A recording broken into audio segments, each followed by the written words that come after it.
তিন বাটপার বন্ধুর বহুদিন পরে দেখা। তারা তিনজন মিলে রেস্টুরেন্টে খেতে গিয়েছে।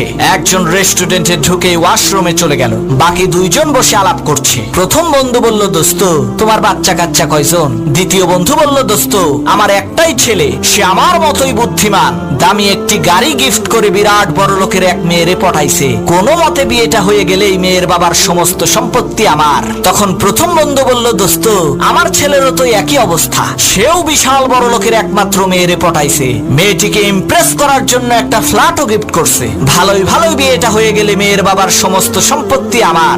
এরই মধ্যে তৃতীয় বন্ধু ওয়াশরুম থেকে চলে আসলো। দুই বন্ধু মিলে তাকে জিজ্ঞেস করলো, দোস্ত তোমার ছেলে মেয়ে কয়জন? তখন তৃতীয় বন্ধু বলল, দোস্ত আমার একটাই মেয়ে, সে আমার মতোই ধান্দাবাজ, দুই পোলারে নাকে দড়ি দিয়ে ঘোরাইতেছে, একজনে দিছে গাড়ি আর একজনে দিছে বাড়ি, সামনে আরো কিছু আদায় করার প্ল্যান আছে।